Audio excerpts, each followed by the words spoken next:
On today's episode of the One Gang Podcast, we are thrilled to bring you a true motorcycling legend, Buzz Kanter. Starting his journey in the 60s, Buzz turned his two-wheel passion into a lifetime of legendary contributions to the motorcycle world. As the mastermind behind American Iron magazine, Buzz transformed it into a cornerstone of motorcycle journalism.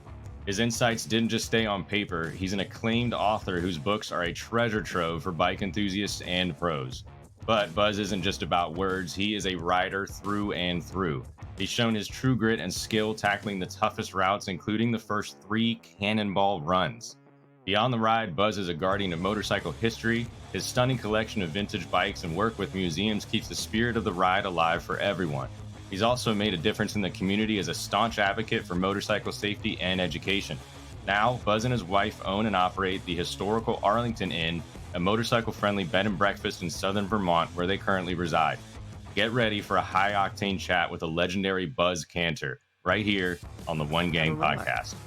I said, well, I used to road race motorcycles. I said, where the hell do you used to ride? He says he was an expert motocross racer. No way. I was like, no kidding. We asked Ozzy, he said, what about you? He goes, I was just following you guys. No, that's fine. All right. Well, cool. Well, thanks, Buzz Kanter. Thank you so much for joining us. I've told you from a long time ago that you've been a big inspiration of my life as far as the journey that you've been on. And Ben and I are extremely excited to get you on our podcast to kind of tell your story. So totally stoked. Thank you so much. Oh, my pleasure. I look forward to doing this. I guess so. We'll start it off as let's go from the beginning, man. Where did you grow up? How did the motorcycle journey begin in your lifetime? What led you there?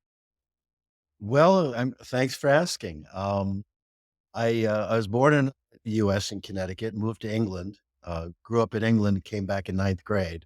Great. And my parents decided to buy a mini bike for me and for my 3 brothers.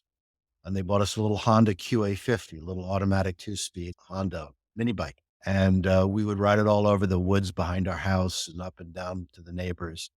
And the one rule was they'll buy us the mini bike, but we're never allowed to own a motorcycle. Never, ever, ever own a motorcycle. So I thought, well, that's what a tease. What a tease. A bit of a mixed message. So we rode the wheels off that thing. We didn't know you're supposed to change the oil or, put tire. I think we did tire pressure maybe, but that was about it.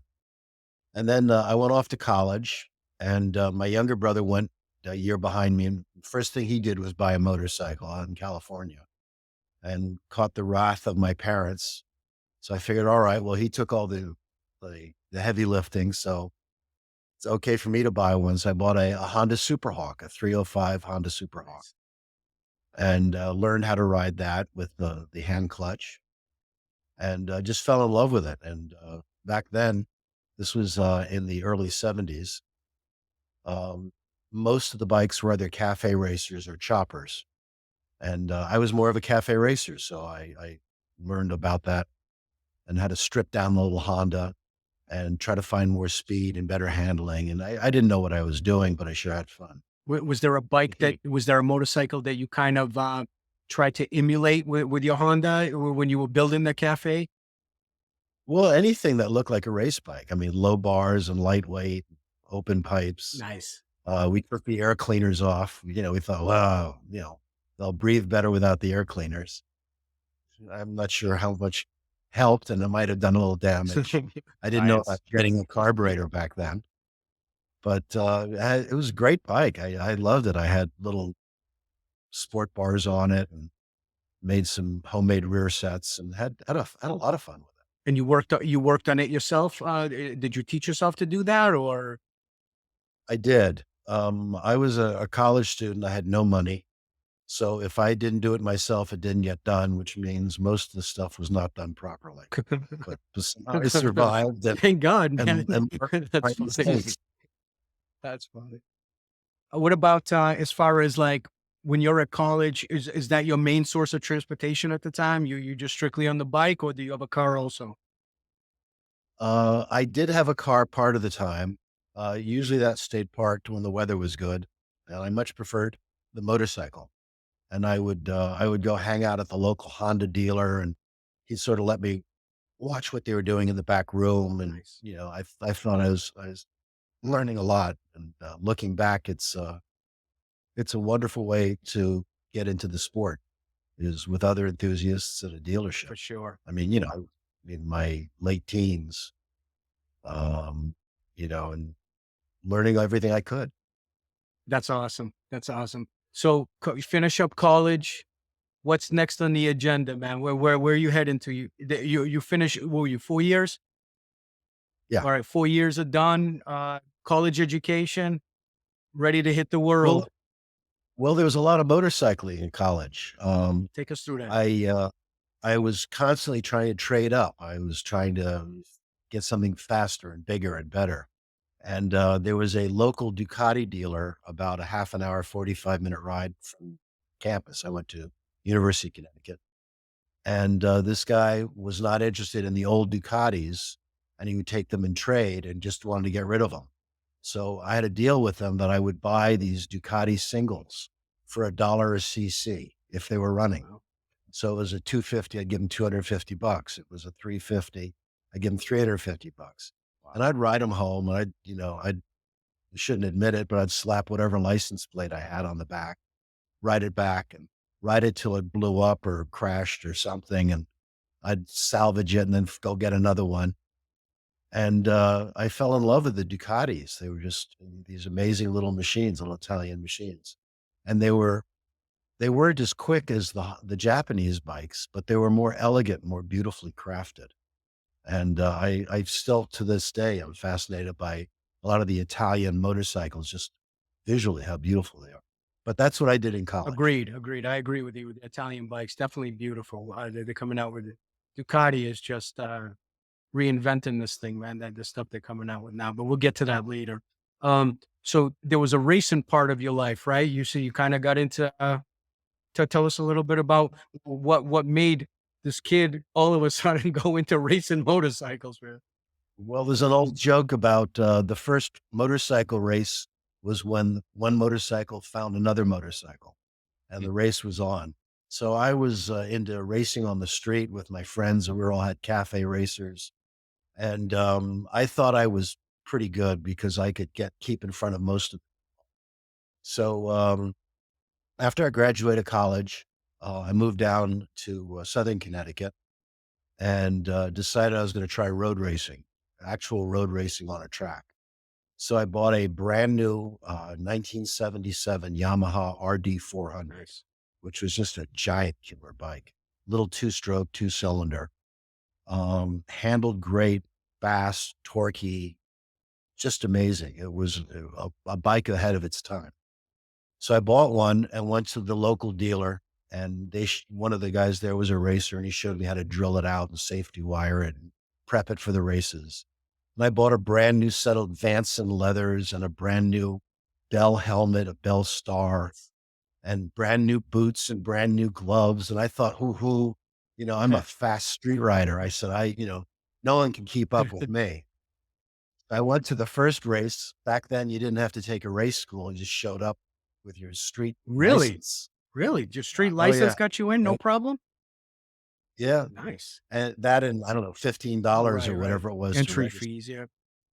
And so I showed up, and I went out and practice, and I was convinced I would win the novice class that year, move on to junior the next year, and then become an expert in my second year before I became national number holder. I was convinced I was that good. You got a plan. So I went out in the first practice, and everybody passed me. They passed me in the straightaways. They passed me in the turns. They passed me going into the turns. They passed me coming in. And I kept thinking, what's wrong? What's wrong with this? And I went in and I talked to one of my friends who had raced before, George Parmalee. It was Parmalee Cycles down in Fairfield, Connecticut. And George said, find some of the fast guys and follow their lines. And by the way, you're braking way too soon going into the turn. Don't coast into a turn. Either coming in hard on the throttle or hard on the gas. Do not coast. coming out of the turn, he says, "You're waiting too long to get on the gas." So I took his advice and I got out there and I actually passed a couple guys during Nice. practice. Nice. So I thought, okay, I think I got this. So then we had our first race. I'd probably owned 10 or 12 motorcycles at that point. This is the first new one.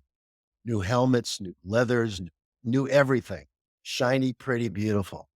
I went out and I got a whole shot on the first race. I was up in the top 10 in a class of about 40 bikes, which is a lot. Yeah.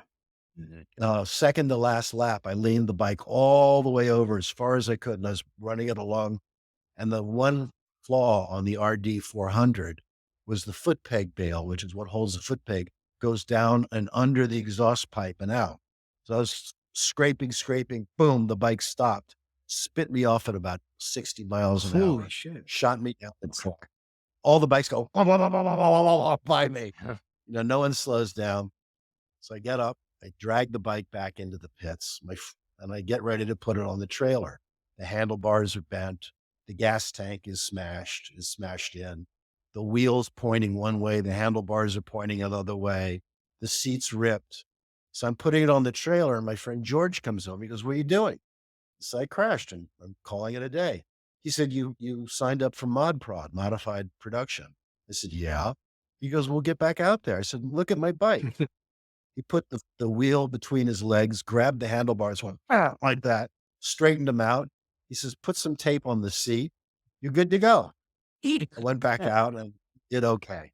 No kidding. So that was with AMR, AAMRR, who produced a lot of world-class racers, a lot of big name racers. So I did AMR racing for, I think, 3 or 4 years. And what I found was I was an okay road racer. I wasn't a great one. I wasn't a terrible one. And in the sprint races, which might be 8 laps or 10 laps, I could hold 85, 90% around the track, which puts me in the top half, but not on the winner's circle. But in endurance racing, which could be 6-hour, 8-hour, 12-hour, I could hold 85, 90% the entire time and do very well. Because in the endurance racing, a lot of these guys, they crash or they blow up or they just can't do it. So a friend of mine, George Levinson, reached out and he had this beautiful Ducati, a 750 Sport.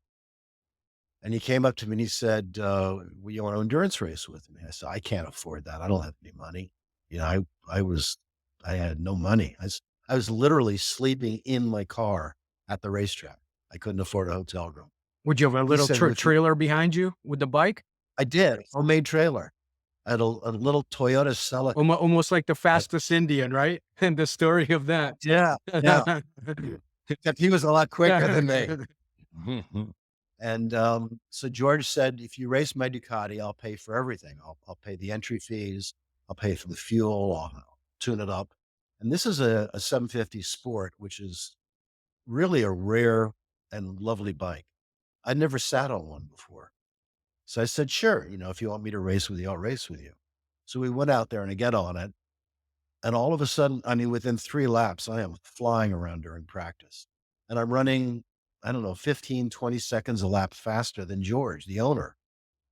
So he said, "This is great." We went out and we had a blast. And we took second overall Wow, in class. nice. First time around on it. Nice. On a big bike Yeah. like that. Cool. Great bike, a round case Ducati 750 Sport. So after the race was over, I said, "Hey, George, if you ever sell this bike, call me first." I said, "I don't know how I'll pay for it, but at least give me the option." He said, "Okay." That was in 1980. 280. So about 4 years. So George, I stay in touch with George. He lived in Connecticut. He moved to California. He worked out there for 8 or 10 years, moved back to Connecticut and retired. And we stayed in touch. About 3 or 4 years ago, we were chatting. I said, "Whatever happened to that Ducati? God, I love that bike." He said, "I still have it." I said, "Really? Really?" He says, "Yeah, I hauled it out to California. I hauled it back to Connecticut." He says, "That's one of the reasons I'm calling you." I said, "Why is that?" He said, "Well, you'd said if I ever sell it to call you first." I said, "Yeah." He says, "Well, I'm selling it." I said, "Okay." So I went over, we did a deal and I got the bike. This is a bike, let's see, from 40 something years later, huh? That's amazing. Yeah. So I have it now and I've had it all sorted out and gone through. And I still love it, but it's a lot. I it's a very aggressive bike. It has clip-on handlebars and high rear set pegs, which is the opposite of forward controls. You're tucked up like a Yep. little Yep. jockey, Feet and back, feet and you're back, on the ground. feet back and tucked in. Yep. And I'm 68 years old. So at 68, I'm not as elastic as I was when I was so what would happen was I'd get started and I'd roll it out, and I'd put one foot peg on the foot peg on the one foot on the foot peg. And as I'd roll it out, I would have to shove myself forward on the gas tank while accelerating to get my other leg up on the other foot peg. So I don't think it's made for guys my Yeah, age or yeah. For myself. the elastic But young guys, yeah, no I doubt. So when you were starting out in college and then moving on, were you doing any kind of odd jobs or actual jobs, or how were you creating any kind of income to support what was then a hobby? Good question. I was a photographer. I did a lot of corporate photography. And, I was on staff at Fairfield University in their photo department, and I was actually doing a lot of PR and marketing. And then, which paid the bills, but barely. Hmm. And what I would do is I would buy and sell used motorcycles.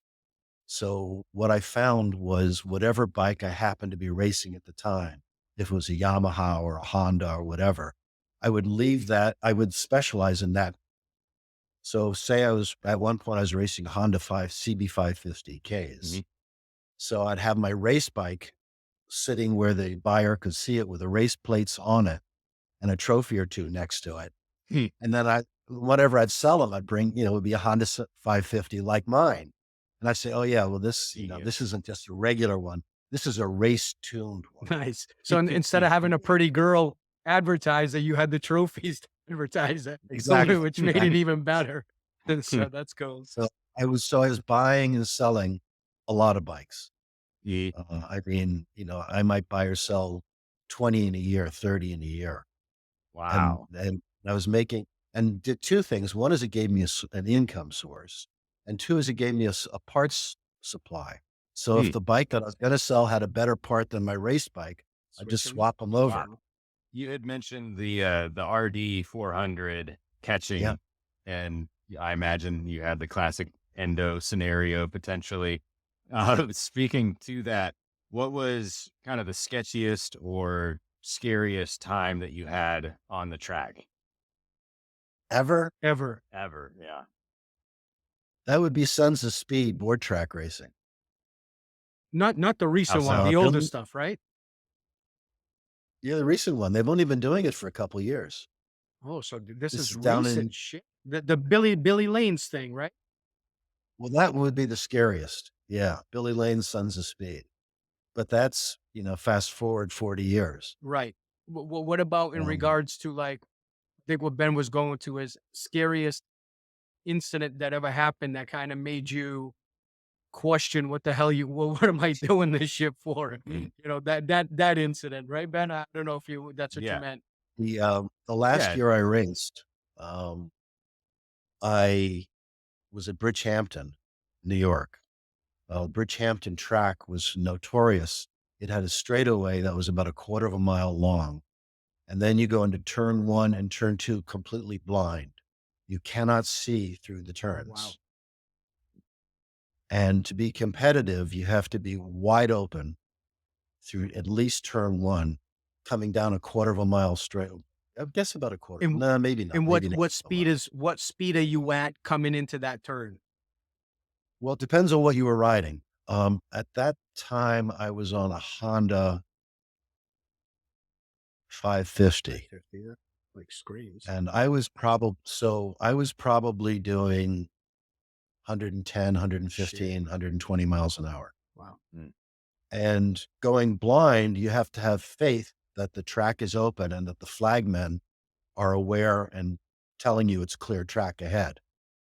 So what happens is when you do that, is I looked over it, the track goes straight down, then bangs off to the right and decline and drops physically.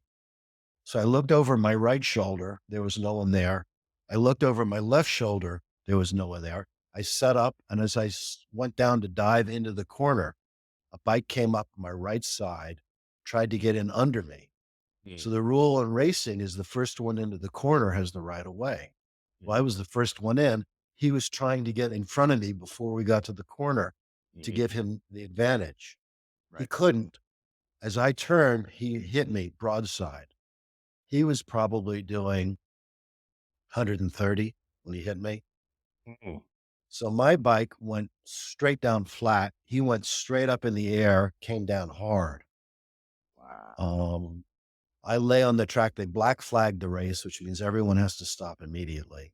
I was lying on the ground. I thought I was dying. I couldn't breathe.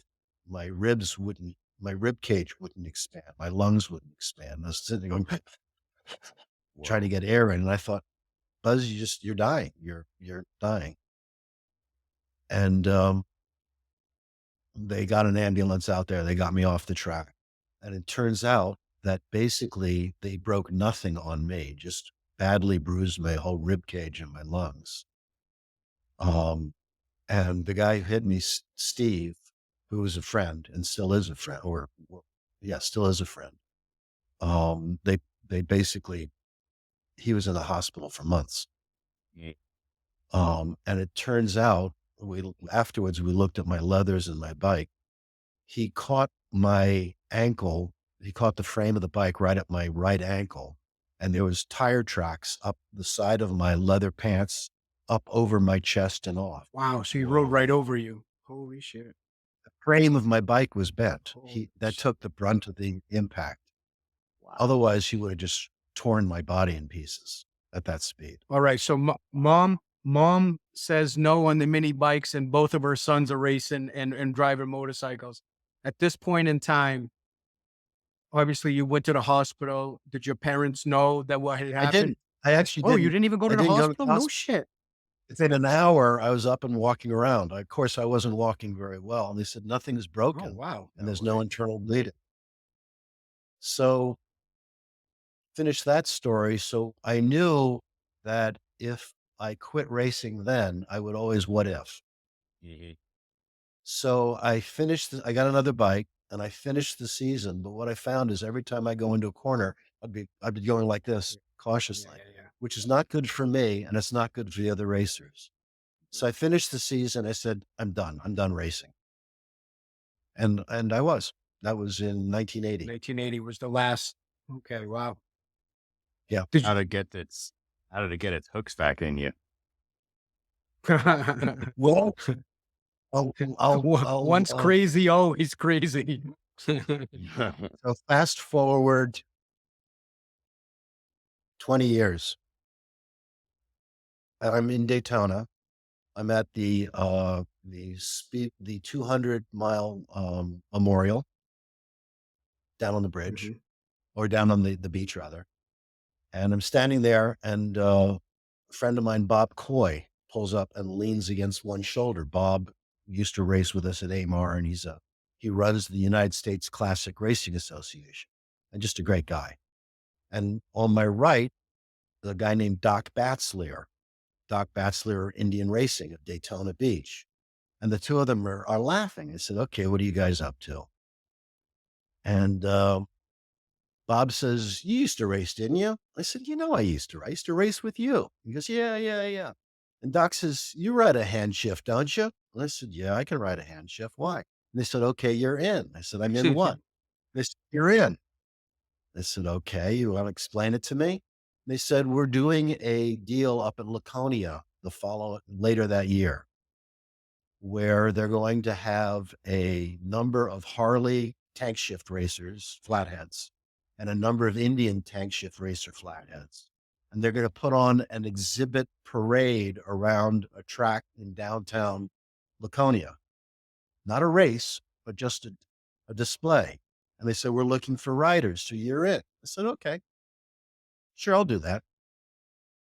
So we get up there. I'm there the day before the event.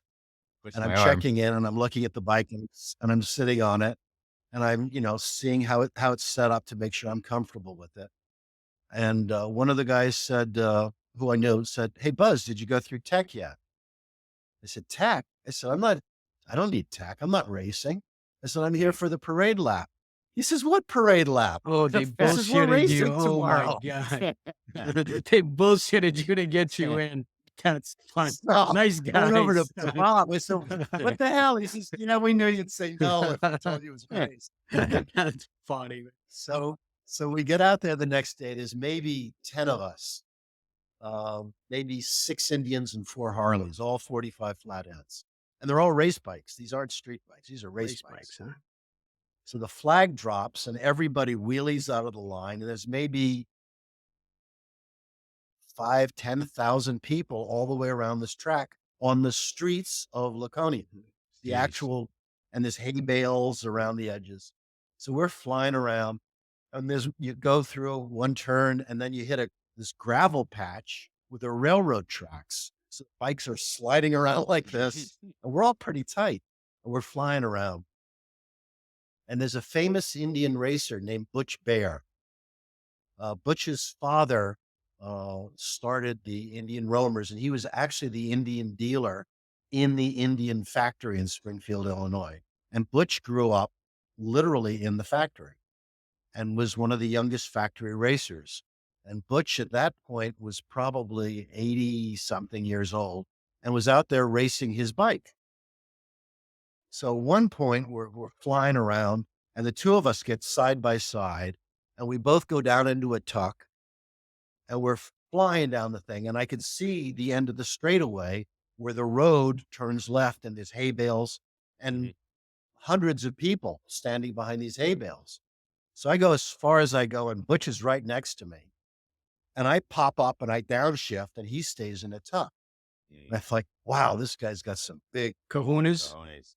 yeah. So, and I'm waiting for him to pop up, which slows you down a little bit. And he doesn't pop up. He goes shooting right into the hay bales. Shit. By that point, I turn the corner and the whole lap, I'm thinking, oh my God, Butch Bear just died and it's my fault because I was Jeez. racing him. So I come flying around the thing and I'm waiting. I come around and I see in the hay bales, Butch going like this, knocking all Brushing the himself snow off, off. and his bike's all banged up. So we finished the race and I said, what were you doing? He goes, I don't know. He says, I had to get in front of you. I Wow. said, okay, Butch, That's thanks. crazy. So the funny thing is I ended up buying that motorcycle at an auction and maybe 15 years later No way. road raced it myself for a while. Nice. So, but Butch Bear, he's a fascinating guy. We just lost him about a year and a half ago. Sorry about that. Frank, it's tough. That was what got the hooks back into me. So Got it. All right. Well, we're going to rewind now back. All right. Racing's done. You finished up with that stuff. Now is it, if I'm correct, your family owned a publishing company, correct? we did. We still do. It's called Penny Press, Okay. and they are crossword and word game magazines, Oh, no kidding. crossword puzzles. And so I ended up working there for a number of years and managing the company for a while. And then I'm going to step back and then come back to that. Sure. So when I quit racing, I didn't want to quit riding motorcycles, but what I found was I was riding way too fast. I had a BMW R90S that was set up as a street racer. And I took it up the Merritt Parkway, which is not a good road in Connecticut. It's very narrow and not a lot of drainage.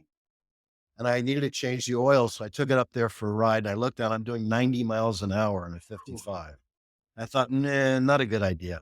So I sold all my high performance bikes, my sport bikes, and I started fooling around with antique motorcycles. And I thought, well, they're kind of fun, and I can ride them to their potential and not get into much trouble. Right.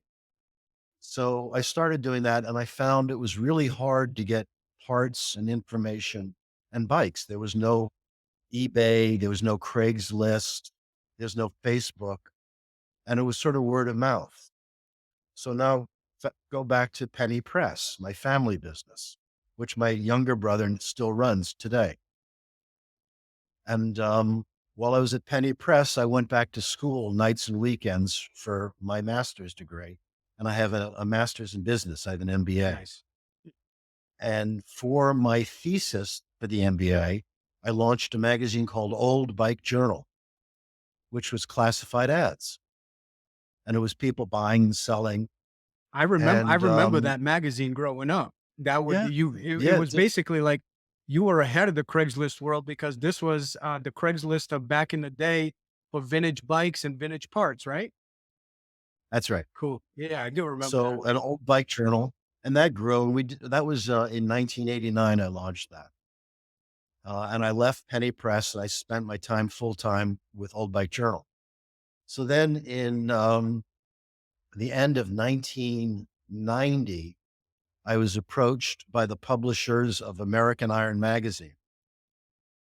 Now, American Iron was also launched in 1989, and it was put together by the people who then owned Custom Chrome magazine, or Custom Custom Chrome. Chrome Yeah. parts. And they Now they reached out and they found you say, through Old Bike Journal. they did. And they said, we're interested in selling the magazine. We have other interests now.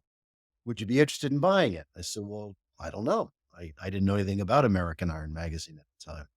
It was 2 years old. And I dug into it, and make a long story short, it was losing $1 million a year when I bought it. It was 2 years old, had lost $2 million. When you bought We it, bought it. did you take it with the employees and the whole staff? No. So it was based in California. I was based in Connecticut, Connecticut. So I met with the editor, Frank Keisler, and he said he was not interested in moving and he would want to run it out of California. And I said, no, that's not the way I operate. I'm more hands-on than that. So we moved the magazine from Northern California to Southern Connecticut, where we were publishing Old Bike Journal. And I a crash course in big time publishing because we were basically selling classified ads, and learned a lot. We missed 1 month.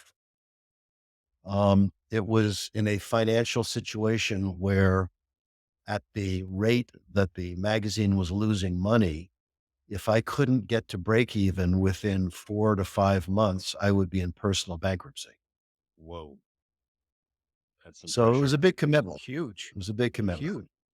And at that point, there was no clean Harley magazine. It was all the naughty ones with the girls and the outlaws. And there was this growing demand by the rubs, the rich urban bikers and the yuppies who were buying Harleys. So the timing, I can't say I was clever. I would say I was lucky that we happened to be at the right place at the right time. We went through a number of staffers, some really great ones, a few not so great ones, but some good editors, good contributors. And we grew American Iron. I bought it in 91. We grew it into the largest selling motorcycle magazine on the newsstand, the number one Harley magazine in the world. And we did that for 31 years. And it was just an amazing experience. In the meantime, in addition to Old Bike Journal and American Iron, we launched a number of other Harley oriented and motorcycle oriented magazines. Thunder Alley was a high performance Harley book. Hot XL was Sportsters and the then new Buell's Hot XL. We did Indian Motorcycle Illustrated, which is just a terrific magazine about the old Indians, the vintage Indians. Oh, cool. We did specials. We did motorcycle baggers. When the bagger market came on, we were one of the early ones. Road bike for the metric bikes, motorcycle touring cruiser for the metric bikes. We did, in 1993, we came out with a magazine called 90 Years of Harley Davidson. And we sold over 100,000 copies of it. Is that your best selling? Well, as one issue, yeah. And it helped fund the company for years. I just kept reinvesting it back into the business. But it was, and then the world changed. Then COVID came along and the advertisers didn't know what to do. And after 31 years, we just ended up pulling the plug on the whole company. unfortunately. Crazy. Crazy. So from 1991 until that incline, that growth period, what did that look like time wise, time in your own time, but also how long did it take for American Iron to really gain the audience that it did? Good question. I'm not sure I have a clear answer to that. I would say the growth was kind of lumpy. Mhm. Um, what happened was when the Hog chapters uh, were hot, the American Iron grew with them. The advantage I'd had over most of the competitors in the motorcycle field is I'd grown up in the magazine distribution industry. Yeah. Remember I told you where you asked my Yes. family's penny press. Well, I ran the single copy distribution penny press, and I am possibly the only person in the world who's ever visited and worked with every single magazine wholesaler in the US and Canada, and had for years. I was literally traveling the country working with our wholesalers, Wow. distributors. Quite the So advantage. this gave us a huge advantage over the other motorcycle magazines who might have known more about printing than we did, or might have known more about Harleys than we did, although we learned over 31 years Mhm. and, grew a passion. But it got to the point where any store in the US and Canada that sold a motorcycle magazine would have American Iron. Sure. And And, the advertisers loved it, the readers loved it, and we loved it. It was a great advantage. When did you take it to other continents? When did you take it to overseas? The publication. Were you?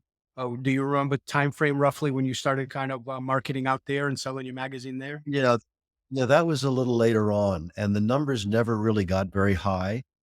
Um, if we sold 10,000 an issue overseas completely, yeah, collectively, Wow. it's a very what happens is the distribution dynamics, it's very expensive. So if you're in Germany and American Iron is $6, in Germany, it might be $18 or $20. wow. So, the people who bought them were really die hard, and then it wasn't in their language. On top of that, Right. right, right. Makes sense. Um, the other thing is we found our advertisers weren't particularly interested in the international market, and it didn't have a big value for them. That So makes sense. it wasn't worth our energy to push it more aggressively. So Yeah. COVID comes. We obviously know what happened with that crap. I know I was totally bummed when I heard the news because like I said, I've been following you a long time.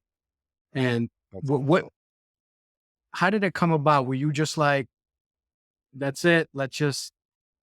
I mean, what kind of problem? Because you had really a following. It was almost like a cult following because anybody who was in the American American motorcycles. I mean, they either subscribed or they bought the magazine anytime they went, to the stand. So what was the process at that moment? Take us through like COVID hits. Obviously, nobody knows what to do as far as the publications and the people going out. What's your mindset? What are you thinking about like at this moment? okay. Well, let me jump back a little bit and set it up.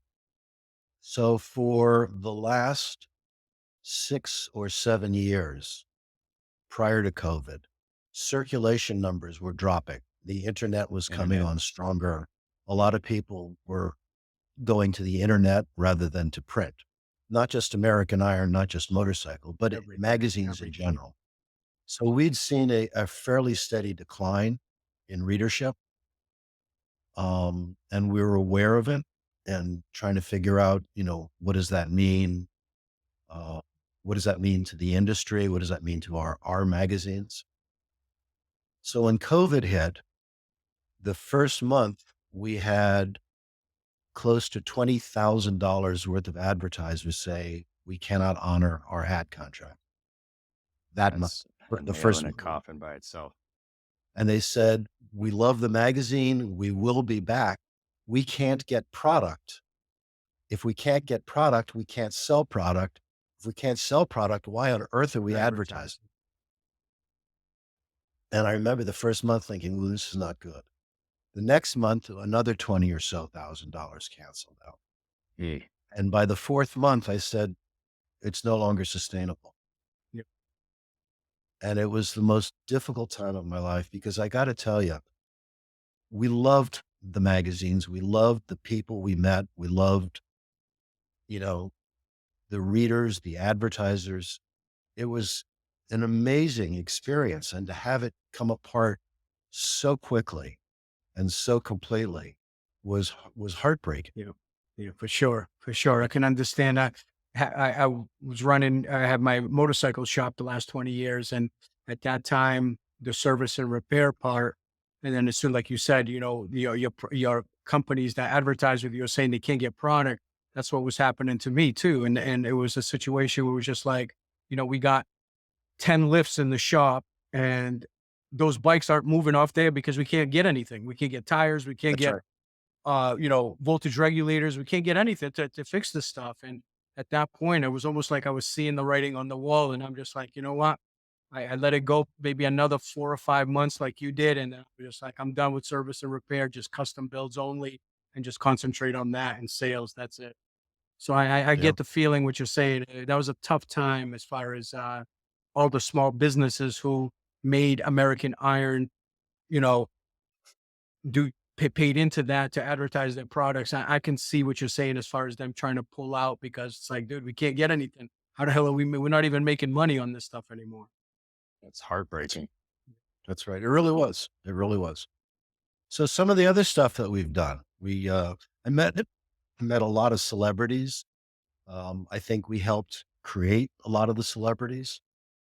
Um, some of them are still with us. Some of them are gone. Indian Larry was an old friend of mine, long before he became a household name. Um, in Connecticut, there was a place called Marcus Dairy that every Sunday people would gather for motorcycles. They'd have a super Sunday there. And I remember being there once and Larry was at a table signing autographs for money.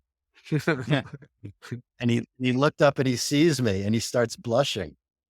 I walk over, I said, "You okay?" He goes, "Yeah." He says, "Could you believe people are paying money for my autograph?" He said, "How many years ago would they have run in the opposite Right. direction If they saw if they him, saw me coming out?" But talented guys, dude for sure. He was a great, great, great builder. unbelievable had a vision. Yeah. His partner, Paul Yeah. Cox, another one of these Yeah. guys. It's just amazing. Um, and then, there was the Builder series when all the Discovery Channel. Discovery Channel, and we were right in the thick of that. I mean, they would come to us and say, "Well, who are the builders we should use, and how do we approach them?" Wow. And we'd do stories in the magazine, and they'd say, "Oh, how about that one? Are they good to work with?" There's all the stories you hear about OCC, and a lot of them are Oh true. yeah, that's true. Well, guys like Billy Lane, you know, uh, he made some mistakes and he paid for them, and now he's making up That's for it right. and living a great Yep. life, Yep. I doing I doing ran I great. ran into him in Daytona. He was with his wife at his little exhibit. They had Mhm. and chatted with him for I think it was last year's bike week. And I chatted with him for a while. He was kind of cool because nobody was around, and you can really see he got humbled. You know, Very humble guy. In the beginning, he's like, Humble until you get on a racetrack with oh, him. he's an animal. Then he's not humble. Then he's aggressive. Yeah, but you beat him, man, at his at his own event. So Once, that is yeah, one badass time, right there. one time. That's badass right there for sure. Um, so let's. I appreciate you getting into the details of what happened with American Iron. Let's get into a little bit of about the stuff that you did as far as driving across the country on hardtails on a 1915 and 1929 and a 36 classic bike hardtails across country. I know now anybody. I mean, there are people who never driven a hardtail, so they have no idea. Every bump that you hit, your kidneys split in half. And the more you hit a bumps, the more your kidneys get destroyed. So it's I can't even imagine. I've done 8,000-mile trip in my lifetime through the U.S. and all the way back out to Canada on a bagger. So I was spoiled, soft seats, heated grips, the whole yuppie thing. But I can't even imagine being on an old school hardtail bike driving from Connecticut or New York to California, man. You got to get us Well, into this thing. they're not old school, they're preschool, that old. right, right. Preschool. Yeah, preschool. So, um, let's talk about that's you're talking about the motorcycle The cannibal. cannibal around. So my passion is the vintage stuff, Mine too. and I just really enjoy it. So, Dale Walksler, who everybody should know, and if Absolutely. you don't, you look him up.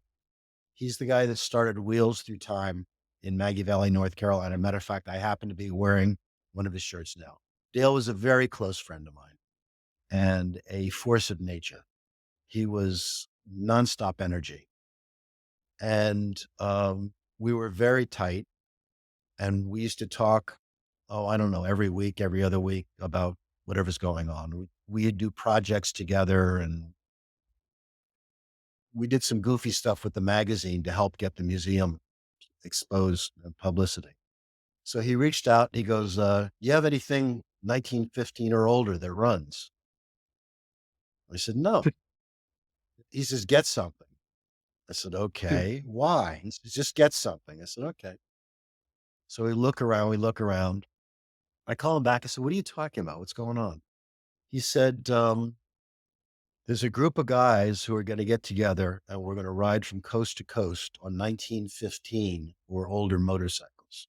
Oh, I said, you're crazy. He says, you got to do it. He says, if you don't do it, you're going to kick yourself in the ass for missing it. I said, all right. I'd never ridden anything that old. The oldest bike I'd ever ridden was a 24 Harley, 24. which doesn't sound like a lot of difference, but it's a huge difference. So I get hold of a couple people. I put the word out. I'm looking for a 15 or older Harley. So Dave Fusiak is another builder.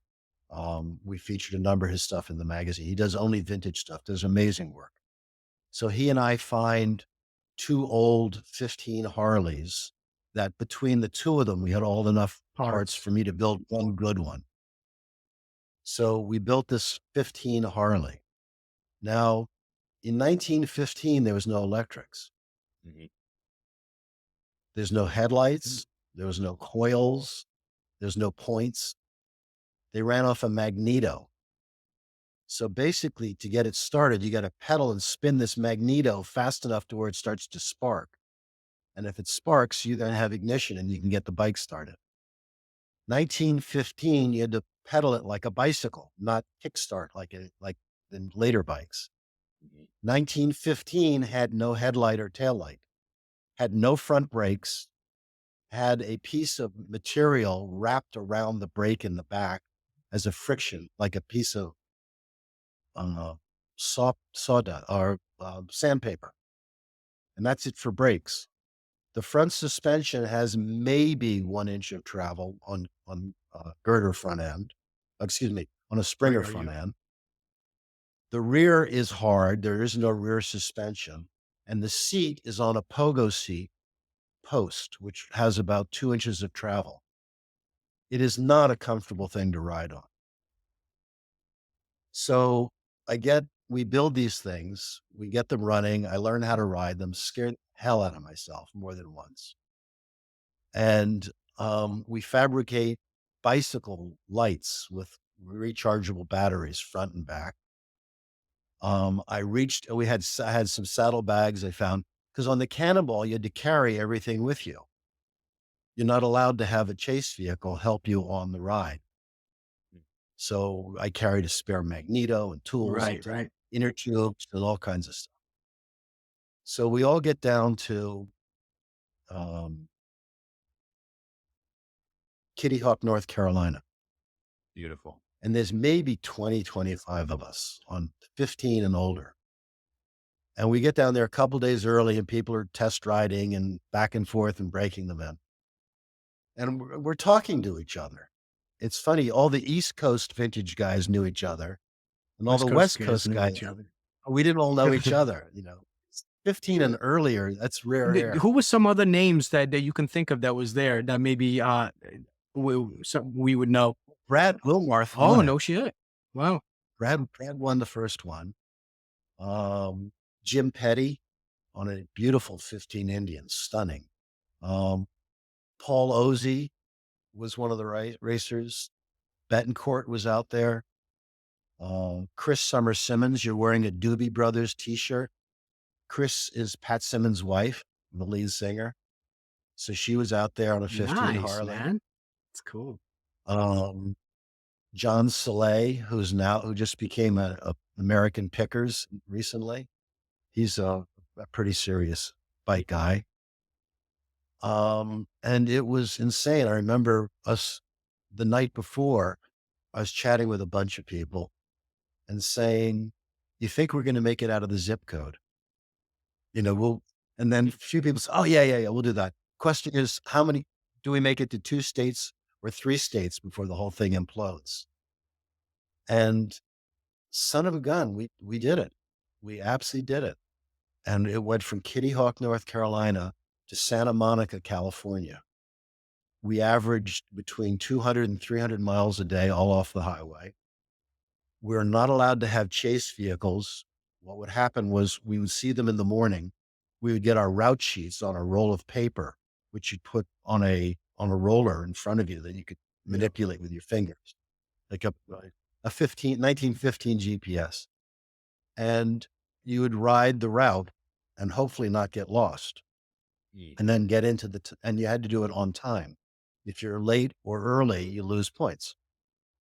So you get to this place, you check in that night, and then if you had a chase vehicle, they would be there that night and they'd help you and do whatever you need to prep your bike, get ready for the next day. And it was 17 days of this. 17 days. And what we found was the bikes that continued to run ran better and better every day because we were fine tuning and adjusting, and we were learning things that had been forgotten almost 100 years earlier about these bikes. Amazing.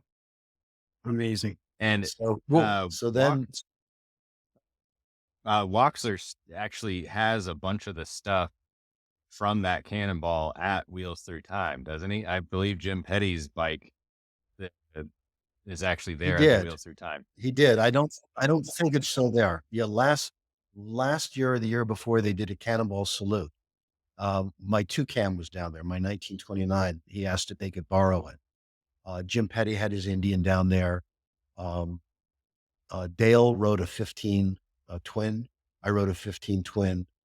A couple guys rode Paul Ozzie, who became my partner in the next two Cannonballs and is a very dear friend now, rode a single cylinder Harley belt drive the first year. Now, for those of your viewers who don't know what that means, that's a 3 horsepower motorcycle that to start, he has to pedal it like a bicycle to get it running. And then if he's comes up to high speed or a high hill, he has to pedal it with the engine running to get it up and over the hill. So, and he would leave like an hour before the rest of us in the morning and ride right through lunch. And then, like the last possible minute. And we would pass him on the road, like, we're going by on 1915 Harleys. Yeah. Maybe on this, it was a 13 single. The pre-V twin days. Oh yeah. Paul, I think, said he lost something like 16 pounds in 17 days pedaling this thing. He was rock solid.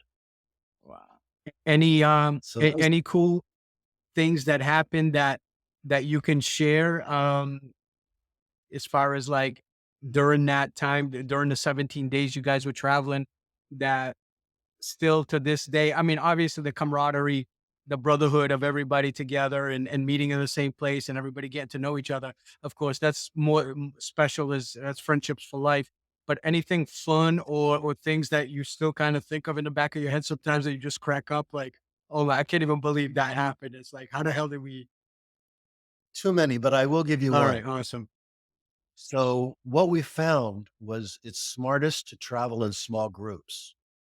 That way you're watching over each other to make sure that there's nothing, funky happening. 2 is you're less likely to get lost. If 2 or 3 people are looking at the same instruction sheets and one blows by a turn, the others just stop and wait. And the other one will realize he's alone, turn around and loop back. So, Paul Ozzie, this was on the second Cannonball. They're every other year. This is in 2012. Paul Ozzie was riding a 1926 Harley Twin. Petty was riding his Indian, his beautiful 15 Indian twin. War Eagle. And I was on a Harley two cam, a 1929 two cam, which was the hot rod that Harley made for only 2 years, very rare bikes. So we pull into Yellowstone Park and we're ahead of schedule. We know pretty much where you need to be at a certain time. And we had these passes that get us through, and we get through the gates and there's this long line of cars and trucks and bikes and RVs and stuff, not moving at all. So we thought, okay, so we wait a few minutes. After about 10 minutes with the engines running with these antique air-cooled engines, I thought this is not good. So I slowly go up around the traffic. And we get up and we go up maybe an eighth of a mile, a couple hundred yards. And there's a huge bison standing right smack in the middle of the road, not moving. Huge. And the fact that I was sitting on a motorcycle feeling very vulnerable probably made him look even bigger than he actually was. He looked huge. And no one was moving, and the bison wasn't. And I'm thinking, we are now behind schedule. So I was thinking, what do I know about bison? I said, I think they have a pea brain, and I think they can only see forward. So Jim Petty's behind me, Paul Ozzie's behind him, and the three of us, right, we're all thinking the same thing. We're behind schedule. We're going to get dinged points. So I slowly, quietly went around the bison behind him and got in front, and then went up about 100 yards and pulled over. Then Petty did the same thing. And then Paul did the same thing. And we're all like, oh my God, that could have been ugly. Yeah, headlines, bikers crushed by bison. Right. So then we take off and we are hauling mail. I mean, if the speed limit was 40, we were doing 60. And I mean, we were flying. Now, I'm an ex-road racer. So for me, it was okay. But Petty was right on me. And I was like, whoa. And Paul Ozzie was not far behind Petty. And we flew for like hour and a half, 2 hours and caught up and lost time. Afterwards, Petty says, where the hell did you learn how to ride? I said, well, I used to road race motorcycles. He said, where the hell do you used to ride? He says, he was an expert motocross racer. No way. I was like, no kidding. We asked Ozzie, he said, what about you? He goes, I was just following you guys. No, that's funny. That's funny. Was there, like, difference wise, you did 3 of them, right? You did Yes. on the 15, the 29 and the 36, right? Yeah. And Yeah. all 3 Uh-huh. times that you did it, knock on wood, bikes ran good. No issues or problems. No, oh God, no. You have issues all the time. On the first one, on the 1915, about halfway across the country, Dale and I stayed up till 2:00 in the morning.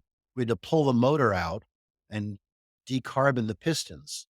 On my 15, the carbon had built so high, it was detonating the engine. So we had no choice because if I was going to ride the next day, so to get to the pistons on a J model, the cylinder and the head is cast as one piece. So you have to pull the entire motor out of the chassis, then take the head and the cylinder off in one piece, then scrape them down. So it was insane. So I don't think I got to bed until like 2:00, 2:30 in the morning. Wow. And we were back on the road at 7:30, ready to go again. I went through 3 magnetos that year. Most people went through magnetos. There were issues that we've since learned how to fix. My two cam, that was on the second one. We were heading we were on one of the few times we were on a highway. And I forget what city it was in, but we had to get to a ferry that would take us into Milwaukee.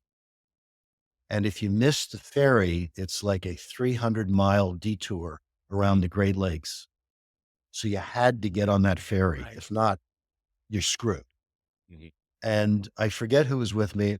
I think Ozzy dropped off and Petty dropped off because we were riding together. And I was all by myself on this 29 two cam. Now, two cams are very valuable and very rare. I mean, I've seen some sell for over $100,000.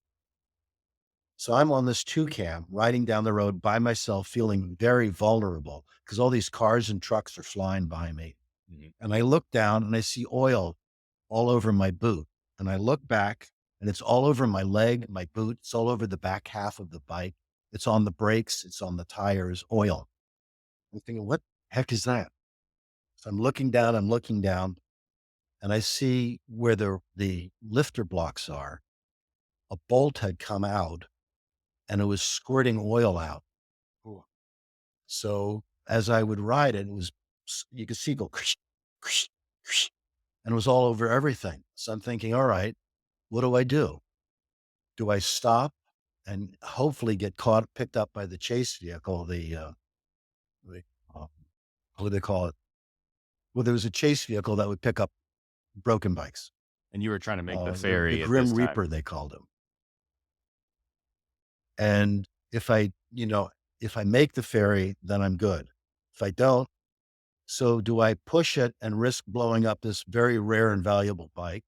Or do I pull over and wait for the Grim Reaper to pick me up? So I'm thinking, all right, now the way Jays are designed is they have two tanks on the top. And the one on the right is gas, and the one on the left is half of its gas and half of its oil. And the oil has a hand pump. You can stroke it up and down to override it because there's no oil pump as such on a JD. So it's a dripper. It was set to drip. So if you're going real fast for a long time, you can override it and squirt more oil in. I thought, well, I got a couple of quarts of oil in there and I have a hand pump. Oh. So I looked down, I'm trying to figure out roughly how fast am I pumping it out? So what I thought was, all right, I looked at my odometer and I said, all right, every time I go 1 mile, stroke another ounce of oil in. Meanwhile, my heart's boom, boom, boom, boom, boom. I'm thinking, am I going to Yeah. blow up this museum bike? So I get to the ferry and I'm about 15 minutes to spare. So I'm beside myself. I'm nervous. I'm stressed. I'm tired. Mhm. And Mark Hill walks by, who's a phenomenal machinist mechanic who specializes in four cylinders, Indian fours, Henderson fours, world-class stuff. I mean, he's one of the best. So I say, hey, Mark, come here. And he comes over. He goes, what is it? I said, the bolt came out of this hole. I'm squirting stuff out. What do I do so I can finish the ride after the end of, once the ferry drops us off? It's only like 10 miles to Milwaukee, to the Harley Museum.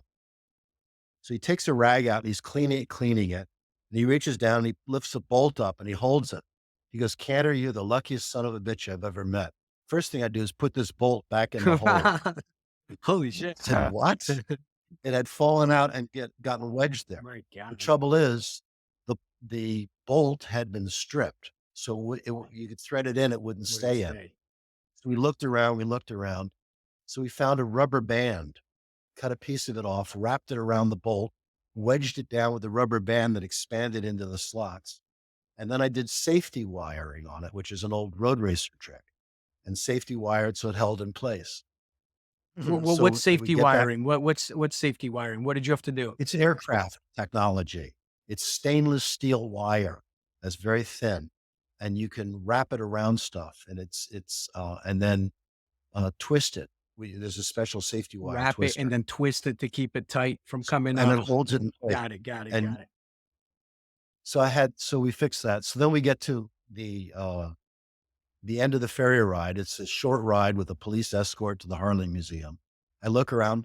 Finally, I have the bolt with me. So I know it can't be too short because it wouldn't seal.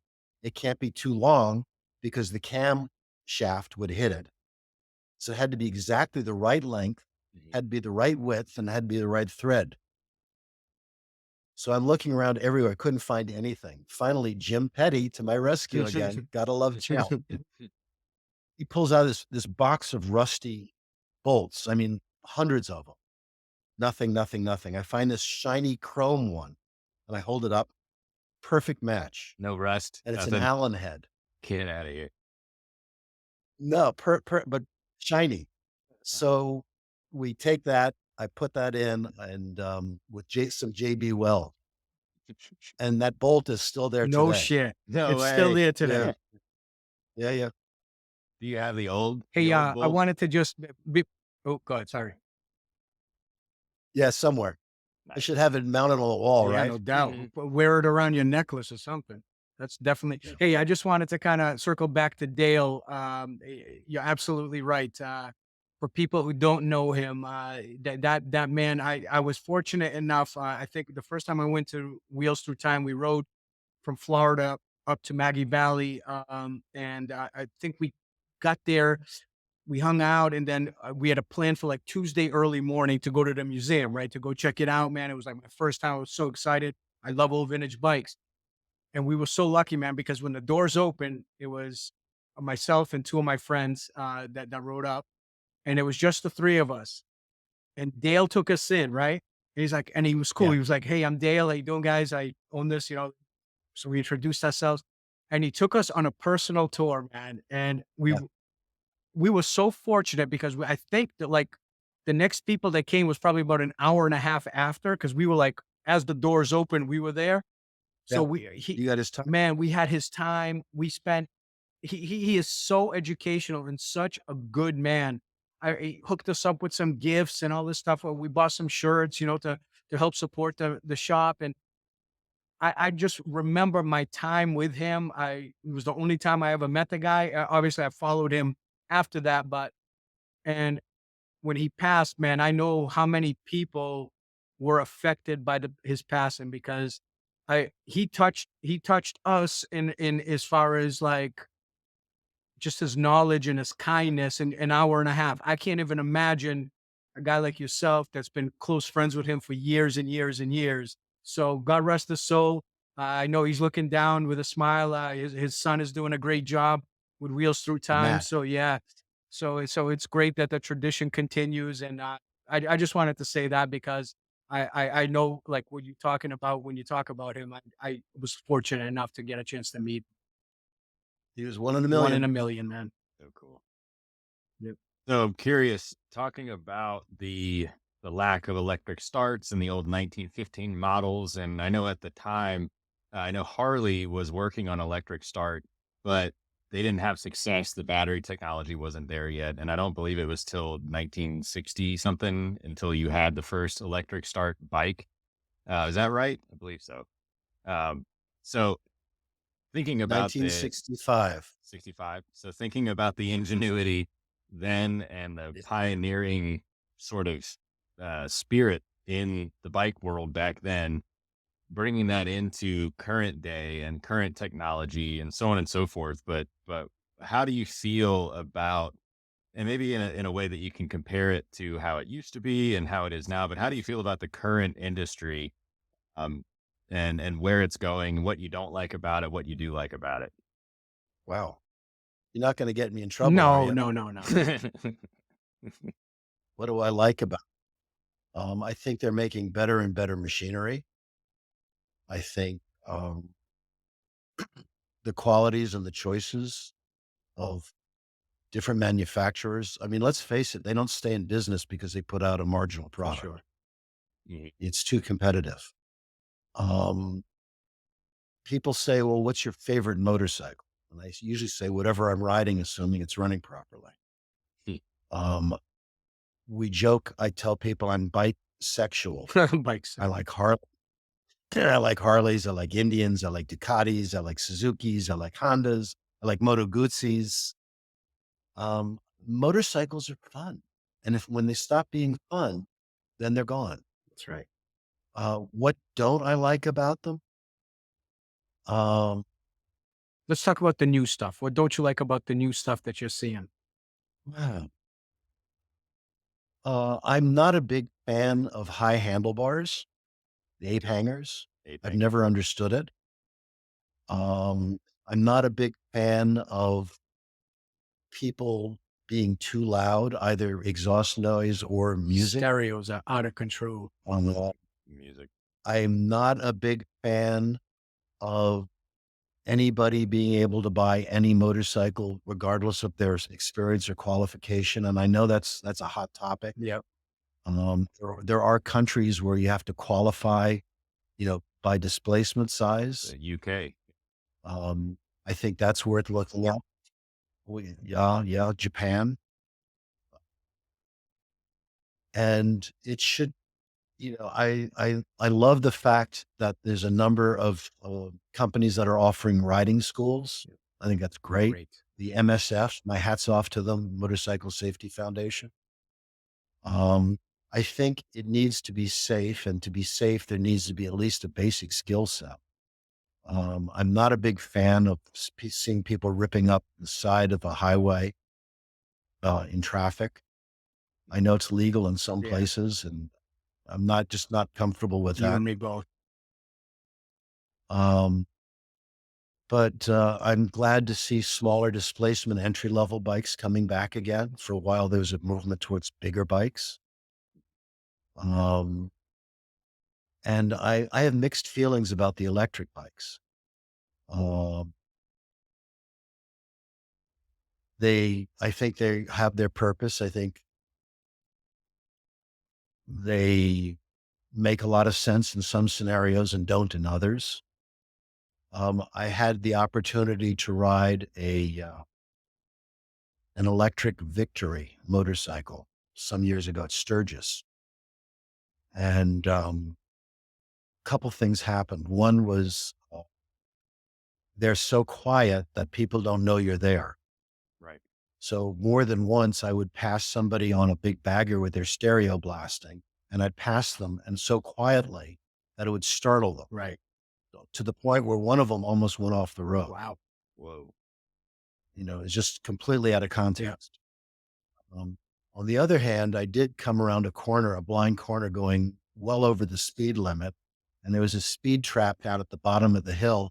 And he never bothered to flip his radar on because he didn't hear me coming.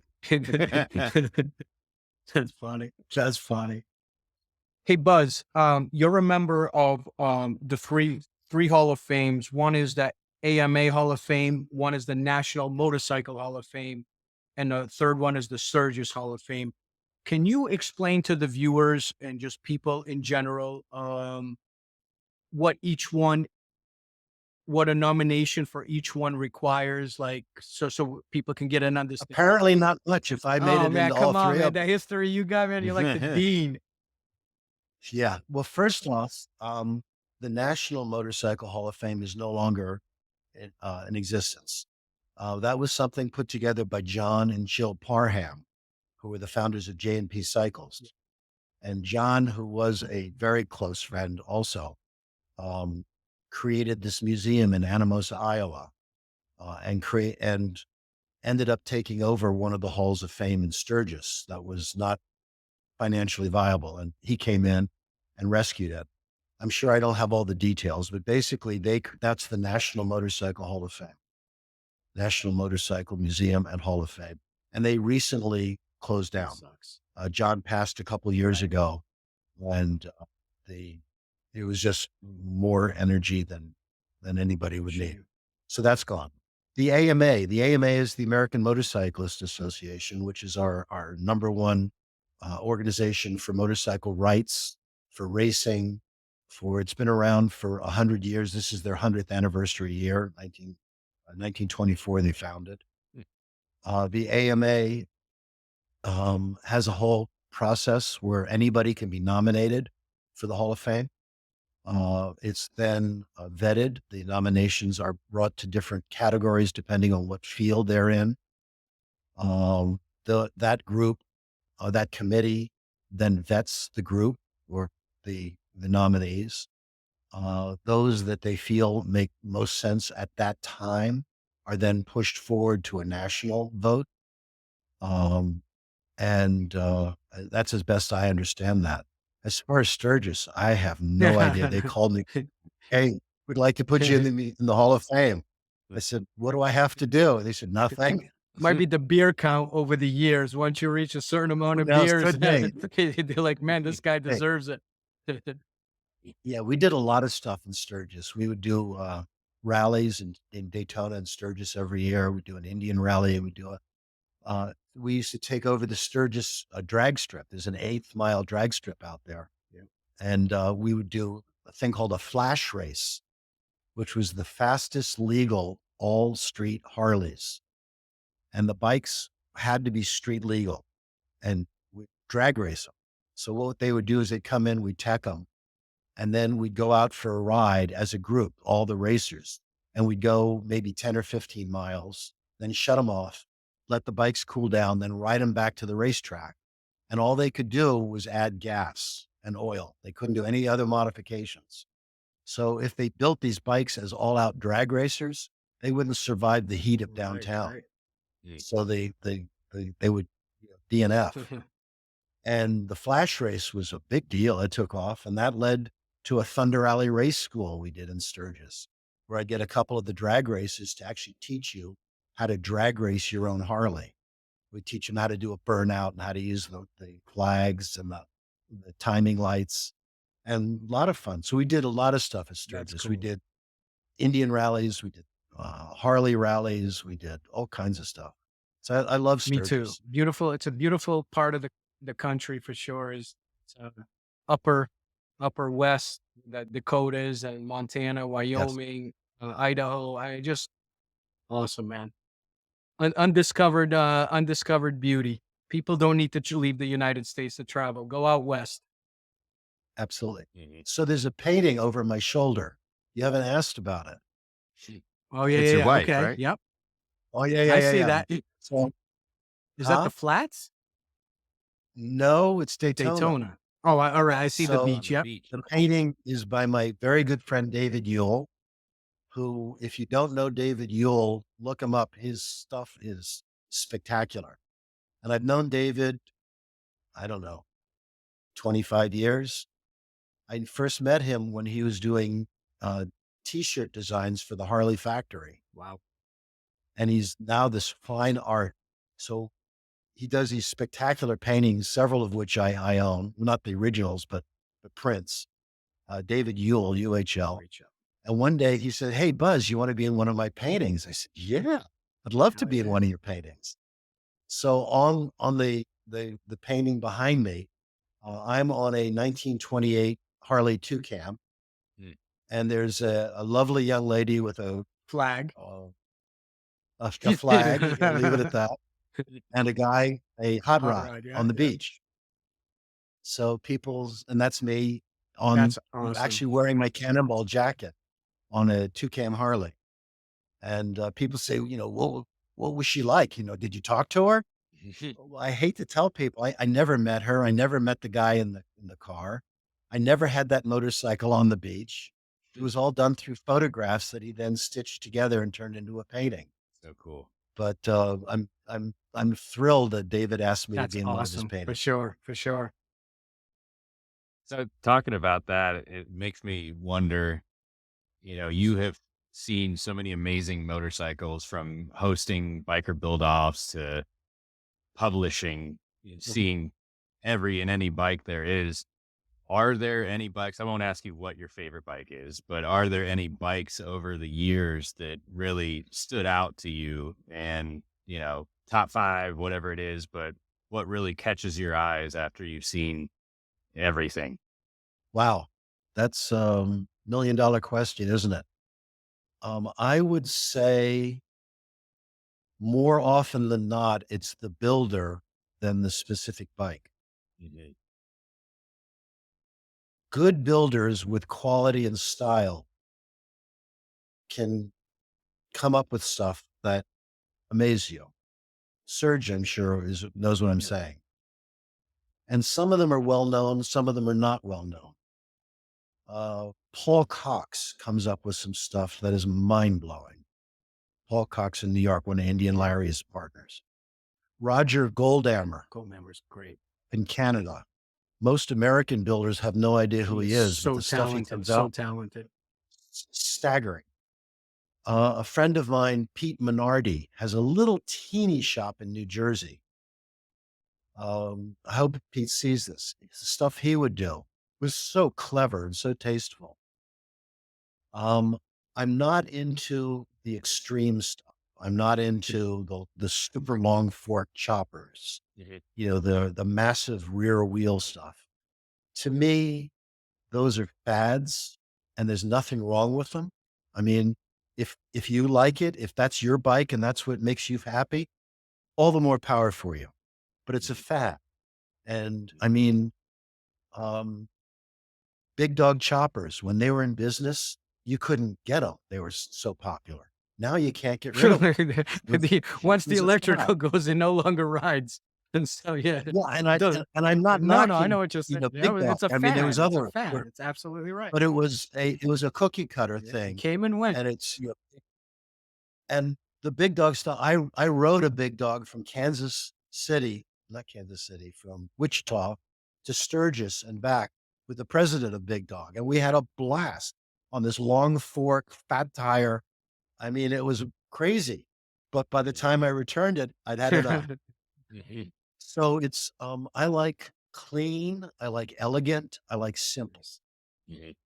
Um, if you have to put gold uh, Accents. covering on stuff, or it has to be a killer paint job to work, okay, Right, right. You're taking away okay, from the beauty of the build and letting the paint overshadow. which is Right, great. which is, I mean, that's today's world, right? What do we got? All big wheel baggers, stretch bags. You got $30,000 paint jobs, $50,000 stereo systems. It's like, where's the bike? And in 5 years, you have a hard time I giving it know, away. I know. So But you know something? That's what keeps the yeah, industry yeah, no going. That's what question. keeps Thank God. I mean, manufacturers, thank God. ports. It's always peaks and valleys. I always go back to the vintage because it never goes out of style. Yeah, Well, yeah. what's in your garage now? What bikes have you kept? What do you? I saw that you got this Indian touring bike you're trying to sell now. Well, what's in your garage that will never leave your garage, and what's in your garage in general? Wow. Hey, man, I gotta know. Shit, you've ridden every bike in this freaking planet. I want to know what the man Well, I don't know who's about had that. it all can rides himself. So, I probably will keep my 15 Cannonball bike. Yep. I have a 36 Harley Knucklehead. First year, arguably the first modern What Harley. color? It's blue and cream. Um, I have the two cam that's in this painting here. So we pulled that motor out and Dale built me a custom two cam and did it on one of his TV shows. So I'll probably keep that What forever. talent. I have a 101 Scout, an Indian 101 Scout. I'll probably keep that one forever. Is that red one? It's red and Yeah, black. yeah, that thing is gorgeous, man. Oh my God, that thing is gorgeous. And and probably the rest of them will. I'm thinning them down. I mean, I've been collecting and buying for years, and it's at my point in my life that I'm just selling a few of them off here and Right. there. Which one does your wife love the best out of your collection? What's her choice when she walks out and sees the collection and goes, this one right here. I have a green Indian Sports Scout, a 1940 named Pickle. Pickle. Yeah. Pickle. And she loves that one. And she basically refined her tank shift riding on that No bike. shit. But Nice. Good. here's a story for you. Arlo Guthrie. You know who Arlo Yep. Guthrie is, the musician. He wrote a song, I don't want a pickle, just want to ride my motorcycle. Well, Arlo's a friend and he lives about an hour away from me. And one day I was picking up Pickle from a shop that I had some work done on it near him. I called and said, "You in town?" He said, "Sure." I stopped by and he went out and he's a motorcycle rider, Arlo. And he says, "Oh, what's this one?" I told him about it. He says, "Oh, it's got to be Pickle." I said, "Why?" He says, "Don't want a pickle. Don't want, it's like, okay. So it's now named Pickle. Pickle. So Arlo got That's where the name my came bike. from. Cool. It is. So, but most of the bikes I have are older, um, 50s, 40s, 30s, teens, and I'm slowly selling them off, as I'm comfortable doing Gotcha. it. Gotcha. Thank you. So, you want to buy an original paint 1924 Henderson four cylinder? Well, Is it a dollar let per us get this cc? podcast show off the ground. Once we get this podcast off the ground, I'll be calling you again and saying, "Hey, what's Yeah, available, man?" So that's yeah, the goal. that's a 24 four cylinder That Henderson is insane. original paint. Original pay. Well, what's the Yeah, money on that? What's something like that go for nowadays? six Six figures. figures. Yeah. So I mean, you can bring it to one of those kick-ass auctions, right? Up in Malibu or down. You run it Yeah, through. LA, Vegas. Yeah. Yeah, Vegas. Yeah, Yeah. yeah. So, So well, cool. nowadays, So, what else? so you've got the Arlington Inn that's 177 years old, right? That you're now running with your wife, and is that the main focal point of your life these That's right. days, or how's that going? You live there, right? Um, it's a lot of work, but it's kind of fun. An antique inn in Vermont. Matter of fact, I'm sitting in the bar right now. Nice. So, Cool. Take us around. Oh man, that's nice. That's so and there's cool. another David Yule painting Yeah, over there called Ruby on the that wall. is cool. Hey, what do you have on So, tap? What kind of beers you got? what do you want? I'll take care of you. What do you what do you currently have? Do you have local breweries like local We do. We do. We're in Vermont where there's a lot of great local IPAs breweries. out there, man, for sure. We do. That's awesome. Uh-huh. Florida too. We've been fortunate with that. So Excellent. how can somebody, if they want to look into a vacation, where do they go to check out your inn? Well, we are motorcycle friendly. Oh, thank God. That would suck if you were me. Yeah. Like, no, man, So, turn around. so the inn is, excuse me, the Arlington Inn and Spa. So it's arlingtonin.com. Okay, arlingtonin.com. We'll put that in the notes section Well, thank also you. for everybody, so that way they can reach out.